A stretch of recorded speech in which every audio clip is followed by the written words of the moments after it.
témoignages de sorciers qui se sont convertis que vous allez écouter, vous allez voir que beaucoup d'entre eux ont dit qu'on leur donnait des missions. Et quand jamais tu échoues à tes missions, on te sanctionne à un certain niveau. Le niveau de sévérité en cas d'échec est très élevé dans le monde des ténèbres. Le niveau de sévérité est élevé parce qu'il n'y a pas l'amitié dans le monde des ténèbres. Ce concept n'existe pas. Ce concept n'existe pas. Et le Seigneur Jésus a dit à ses disciples que ce qui va faire qu'on va reconnaître que vous êtes mes disciples, Jean 13, verset 35, ceux qui veulent la référence, c'est à l'amour ou encore l'amitié que vous allez avoir les uns pour les autres. Donc Jésus est en train de dire que la particularité du royaume de Dieu, c'est l'amitié.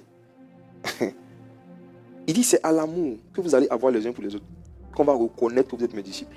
Donc en d'autres termes, l'une des façons bibliques de reconnaître un groupe de personnes qui ne sont pas de simples croyants, mais qui sont vraiment des disciples de Jésus, ce n'est pas le nombre de programmes de prière qu'ils organisent ensemble. C'est le niveau d'amitié qu'il y a entre eux-mêmes. Des gens se rassemblent, mais ils ne sont pas des disciples. Beaucoup de gens se rassemblent, mais ils ne sont que des croyants, parce qu'ils ne sont pas amis. Le système, surtout aujourd'hui, des méga-churches dans lesquels nous sommes entrés, a des avantages et des inconvénients. Les des inconvénients, c'est que les gens se fréquentent, mais ils ne se connaissent pas. Les gens ne cherchent même pas souvent à tisser des amitiés avec des membres du corps de Christ. Et je vais expliquer pourquoi. Il y a eu des trahisons, des déceptions, beaucoup de choses qui ont fait que des gens ont développé des caractères qui sont sataniques pour se préserver. Le désir de se préserver a poussé beaucoup de gens à se préserver des hommes, mais à ne pas se préserver du caractère de Satan. En voulant se préserver des blessures, on se préserve même. On oublie qu'on doit se préserver aussi de ressembler au diable qui n'est ami avec personne. L'une des différences entre Dieu et Satan, c'est que Dieu a des amis. Satan n'en a pas. Il y a des hommes que Dieu appelle ses amis. Dieu a appelé Abraham son ami. Dieu est venu sur la terre. Il a vu les apôtres avec toutes leurs imperfections. Il les a appelés mes amis. Il a dit, je ne vous appelle plus serviteurs, je vous appelle mes amis. Jésus, même avant de mourir, lorsque Judas est venu le trahir, Jésus n'a pas appelé Judas mon traître. La Bible dit, Jésus a dit à Judas, mon ami. Est-ce pas un baiser que tu trahis le Fils de l'homme? La dernière fois où Jésus a parlé à Judas, il a appelé mon ami. Maintenant, montrez-moi un verset où Satan a appelé quelqu'un son ami. Tous ceux et celles qui ont pris la décision de ne pas avoir d'amis ont pris la décision de ressembler à Satan. Le but de la vie chrétienne, c'est de ressembler à Jésus. Et Jésus a des amis. Jésus a des amis. Jésus a des amis. Quand je suis devenu chrétien, ça veut dire que j'ai pris la décision de vivre pour ressembler à Jésus de plus en plus. Et dans les différents aspects où nous devons apprendre et nous efforcer à ressembler à Jésus, c'est dans le domaine de l'amitié. Satan n'a pas d'amis. Qui connaît le nom d'un ami de Satan dans la Bible? Qui est ami?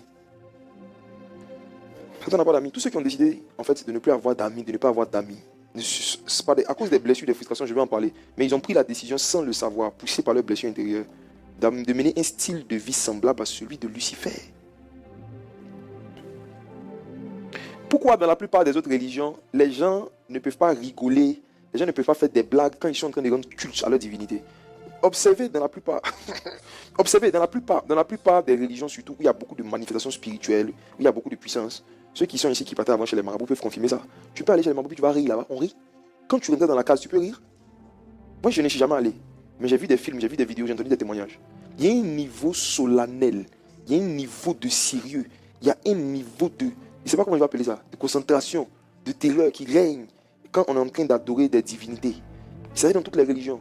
Beaucoup même malheureusement ont exporté ça dans certaines religions dites religions chrétiennes. Ou quand on entre le monde, tu es là, tu es là, tu es là, tu es là, tu es là. C'est comme si Dieu dort. Faut pas, si tu parles fort, ça va le réveiller.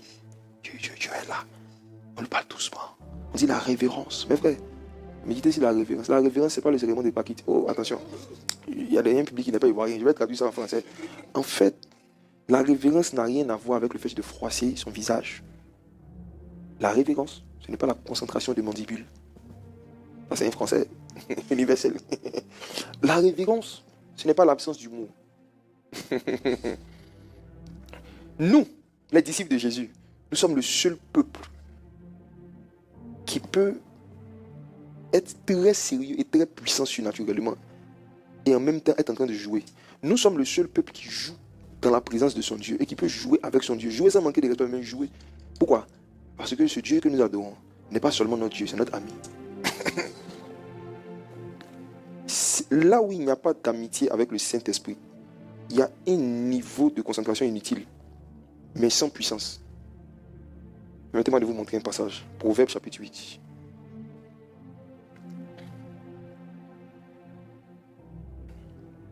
Dans Proverbe 8, la sagesse s'est personnifiée. Et la sagesse parlait d'elle-même. Et regardez ce que la sagesse dit à partir du verset 28. 28, on va s'arrêter. Allons au verset 28. Proverbe 8, verset 28. Oui. Ils établissaient les nuages au-dessus quand il affermissait les fontaines de l'abîme, quand il donna sa limite à la mer, afin que les eaux ne dépassent pas son commandement, quand il établissait les fondements de la terre, j'étais alors à côté de lui, comme grandissant auprès de lui. Et j'étais ses délices quotidiens, me réjouissant toujours en sa Non, présence. lis dans la 8 secondes. 8 secondes. On va lire ça dans la 8 secondes. On va relire le verset 30 dans la 8 secondes. Lisons doucement. Verset 30. Verset 30. J'étais à l'œuvre auprès de lui. J'étais à l'œuvre auprès de lui qui parle de la sagesse. C'est la sagesse. Si vous lisez le verset d'en haut, la sagesse est en train de se personnifier. Et la sagesse dit j'étais à l'œuvre auprès de lui. Et qu'est-ce que la sagesse faisait? Et je faisais tous les jours ses délices, Oui. jouant sans cesse en sa présence. Faisant quoi? Jouant sans cesse en sa présence. Faisant quoi? Jouant sans cesse en sa Tous ceux qui n'aiment présence. pas jouer ne sont pas sages.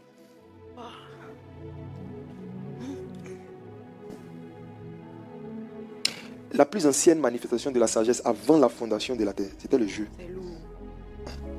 Jouant dans sa présence. Je sais qu'il y a des jeunes à qui on a déjà reproché. Vous jouez dans la présence de Dieu. Vous avez un verset ce soir. Il y a le jeu qui est le manque de respect pour le sacré. Ce n'est pas de ça que je parle.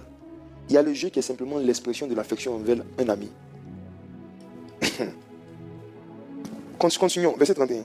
Jouant sur le globe de sa terre et trouvant mon bonheur parmi les fils de l'homme. Les gars, depuis le commencement de la terre, la sagesse joue dans sa présence. Jouant dans sa présence. Est-ce que tu peux jouer dans la présence de quelqu'un qui n'est pas ton ami? Donc il y avait une amitié dans l'Antiquité entre la sagesse et le Père. Et tous ceux et celles qui connaissent l'esprit de sagesse à un certain niveau commencent à développer une certaine aisance à jouer dans sa présence.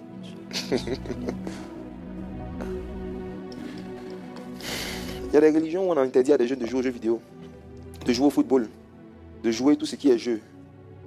Mes frères,